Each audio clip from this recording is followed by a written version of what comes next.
একটা বিষয়, পুজো তো শেষ হয়েছে আর পুজোয় দেদার খাওয়া দাওয়াও হয়েছে, একাধিক মেনুও ছিল, কিন্তু সেই মেনুতে পচা মাংস ছিল না তো? এই প্রশ্ন আসছে তার কারণ ডায়মন্ড হারবারে এমনই কিছু ঘটেছে। জেলা খাদ্য সুরক্ষা দপ্তরের আধিকারিকেরা ডায়মন্ড হারবারের একাধিক দোকান রেস্তোরাঁয় যখন হানা দিলেন তখন সেখানে বাসি মাংস উদ্ধার হলো। 4-5 দিন ধরে মাংস ফ্রিজে রেখে দেওয়া হয়েছে এবং সেই মাংসই দেদার বিকিয়েছে। এমনই অভিযোগ সামনে আসলো ডায়মন্ড হারবারে। একেবারে ভাগার কাণ্ড, আপনাদের মনে থাকবে সেই স্মৃতি যেন আবার উস্কে গেল ডায়মন্ড হারবারের এই পচা মাংসে। একাধিক রেস্তোরাঁয় উদ্ধার হয়েছে বাসি মাংস, খাবারের দোকান রেস্তোরাঁয় জেলা খাদ্য সুরক্ষা দপ্তরের আধিকারিকেরা হানা দিলেন এবং শুধুমাত্র তাই নয়, যে ছবি সামনে আসলো একেবারে অস্বাস্থ্যকর পরিবেশে রান্না হচ্ছে খাবার, কোনো রকম সুরক্ষা বিধি নিয়ম নিষেধ কিছুই মানা হচ্ছে না, এই অভিযোগ উঠছে। ফ্রিজে রাখা বাসি মাংস ক্রেতাদের দিয়ে দেওয়া হচ্ছিল, যদিও সেই সমস্ত মাংস বাজেয়াপ্ত করে পুকুরে ফেলে দেন আধিকারিকেরা। কথা বলবো সরাসরি, আমাদের সঙ্গে রয়েছেন আমাদের প্রতিনিধি নকিবউদ্দিন গাজী রয়েছে আমাদের সঙ্গে। নকিবউদ্দিন, সত্যি এখন ভাবলেই শিউরে উঠছে যে আমিও হয়তো এই পচা মাংস খেয়েছি, আমরা খেয়েছি। খাবারে বিষ, এভাবে খাবারের নামে বিষ খাচ্ছি আমরা আর পুজোর সময়। একদমই তাই পায়েল, সেটা হচ্ছে যে ডায়মন্ড হারবার শহরের একাধিক রেস্তোরাঁ তৈরি হয়েছে, যে রেস্তোরাঁর মধ্যে দিয়ে কিন্তু এই যে খাবারের জিনিসপত্র, সেই খাবারের জিনিসপত্র আমি তুমি সবাই খাই, পুজোর সময় সবাই ফ্যামিলি শপিং করতে গিয়ে এগুলো খেয়েই থাকি।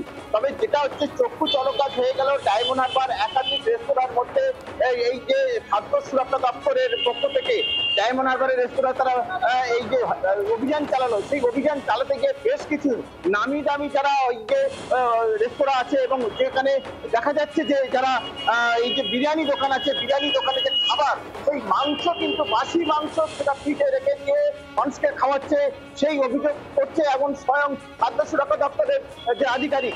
আমরা ডায়মন্ড হারবার শহরের আছি এই মুহূর্তে, ডায়মন্ড হারবার বিভিন্ন জায়গার মানুষ এটা নিয়ে কি বলছে আমরা জানার চেষ্টা করবো। বলছি যে এই যে রেস্তোরাঁতে বাসি মাংস পচা মাংস খাচ্ছে, আপনারা কিসে খেয়েছেন, কি বলবেন কিরকম? প্রথমে এটা কি দেখি জি24 ঘন্টাকে ধন্যবাদ আমাদের মতো সাধারণ মানুষের মতামত জানাচ্ছি। এটা সত্যি একটা বাঙালির একটা রেওয়াজ থাকে মোটামুটিভাবে বাইরে খাওয়ার, আমরাও খেয়েছি, ম্যাক্সিমাম তো সেটাই করে। কিন্তু সত্যি কথা বলতে ডায়মন্ড হারবারে যা পরিস্থিতি খালি চোখে দেখা যায়, এমন ছাতার মতো গজে উঠেছে 6x6 4x3 একটা রুমের মধ্যে বিরিয়ানি তৈরি হচ্ছে, চাউমিন তৈরি হচ্ছে, মোগলাই তৈরি হচ্ছে এবং এত বিলো কোয়ালিটি বা এত বেশি কেমিক্যাল ইউজ করছে। সত্যি আমরা যারা একটু সচেতন, এতে ইচ্ছা করে না, কিন্তু আবেগ খাবারের জায়গাটা তৈরি হচ্ছে সেটা তো খুবই অস্বাস্থ্যকর। আমরা তো দেখছি কারোর তো সেই যথার্থ যেটা প্রয়োজন স্বাস্থ্যকর হাইজেনিক যেটা, সেরকম ব্যবস্থা আমাদের চোখে পড়ে না, কিন্তু বাধ্য হয়ে খেতে হয়, এর তো অল্টারনেট নেই।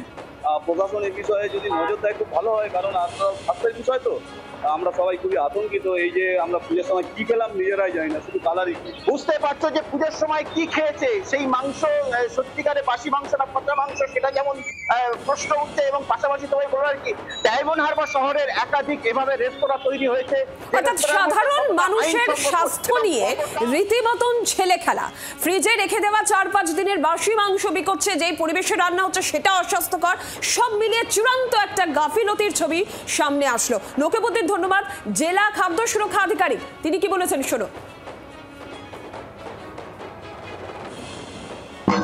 আজকে ডায়মন্ড হারবার হেলথ ইনস্টিটিউটে আমি জেলা খাদ্য সুরক্ষা আধিকারিক এসেছিলাম ডিপার্টমেন্টের মিউনিসিপাল কর্পোরেশনের সঙ্গে, ডায়মন্ড হারবার মিউনিসিপ্যালিটির সাথে, পুলিশ ডিপার্টমেন্টের সাথে, ফায়ার ডিপার্টমেন্টের সাথে, বিভিন্ন দোকান রেস্টুরেন্ট যেগুলো রাস্তার পাশে প্রতিনিয়ত সাধারণ মানুষকে খেতে দিচ্ছে। দুর্গাপুজো উৎসবের মরশুম, প্রত্যেকটা মানুষ আসছে যেখানে আজকে বিভিন্ন রকমের খাবার খেতে, সেই দোকানগুলো প্রত্যেকটার খাদ্য সুরক্ষা বিধি সরজমিনে তদন্ত করা হলো। বেশ কিছু জায়গায় দেখা গেছে যে কিছু দোকানের হয়তো যে লাইসেন্সটা থাকা দরকার সেই লাইসেন্সটা সঠিকভাবে নেই, বা থাকলেও তাদের যে নিয়মবিধি যেগুলো পালনীয় কর্তব্য সেগুলো পালন হচ্ছে না। একটা মাংস যে টেম্পারেচারে রাখা উচিত, একটা প্রিপেয়ার্ড ফুড অর্থাৎ রান্না করা খাবার যে টেম্পারেচারে রাখা উচিত সেইখানে তারা রাখছে না। বেশ কিছু জায়গায় দেখা গেছে যে কিচেনের মধ্যে যে সুরক্ষা বিধিগুলো নিয়ম বা পালন করা উচিত সেইগুলো সঠিকভাবে নেই। ওনাদেরকে একটা সময় দেওয়া হয়েছে 7 দিনের জন্য, সেই 7 দিনের মধ্যে ওনারা প্রত্যেকে কথা দিয়েছেন যে সেই সুরক্ষা বিধি যথাবিধ পালন করবেন। গাটা পাকিয়ে উঠছে তো, ভাবছেন আপনিও ওই পচা মাংসে কামড় দেননি তো? একাধিক রেস্তোরাঁ থেকে উদ্ধার হয়েছে এই পচা মাংস। দোকানদারের বক্তব্য শুনুন। কিসের মাংস? মুরগি মাংস। তো এই ফ্রিজে রেখেছেন কেন? ফ্রিজে কালকে ছিল, রেখে দিয়েছি। কালকেকার মাংস আজকের খাওয়াবেন? এ তো আজকেরও তো ব্যয় করেননি। কতদিন পর খাওয়ান এগুলো? হ্যাঁ, কতদিন করে রাখেন? কতদিন থাকে ফ্রিজে? এটাই এটা তো ফেলে দেবো। হ্যাঁ, এটা তো ফেলে দিচ্ছেন। তাজা মাংস বাড়ির জন্য এটা দিলাম, হয়ে গেছে। তা আপনি এই বাসি মাল খাওয়াচ্ছেন কাস্টমারকে? এই তো বাসি মাল এগুলো। এটা আমি ফেলবো যখন ময়লা নিয়ে আসবে সেই সময় আমি ফেলবো দাদা। তা ফ্রিজে রেখে দিয়েছেন, ফেলবে বলেন পরে? বাইরে রাখলে তো গন্ধ বের হবে তো। ফ্রিজে ওই জন্য ফ্রিজে রেখে দিয়েছেন, হ্যাঁ। আর বাসি মাল লোকের খাওয়াচ্ছেন? না, এটা তাজা মাল এসেছিল দুহারি জন্য। হ্যাঁ, তাই এখানে। আর এই ঘটনা প্রসঙ্গে জনস্বাস্থ্য বিশেষজ্ঞ ডক্টর কাজল কৃষ্ণ বণিক কি বলেছেন শুনবো। এই যে বাসি পচা মাংস বা মাছ বা ডিম বা দুধ সবটাই কিন্তু রোগ সৃষ্টির কারখানা হিসেবে পরিগণিত হয়, এবং যেভাবে যে পরিবেশে ওই মাংস রান্না হচ্ছে এবং যেভাবে যে রেফ্রিজারেশনের মধ্যে মাংসগুলো রাখা হয়েছে বলে আপনারা দেখালেন, তাতে কিন্তু ভয়ঙ্কর পরিস্থিতি। যে অসাধু ব্যবসাদাররা এই কাজগুলো করছেন তারা শুধুমাত্র নিজেদের মুনাফার লাভের জন্য কাজটা করছেন। মানুষের স্বাস্থ্য, মানুষের শরীর, মানুষের মন তাদের কাছে কোনো মূল্য পায় না।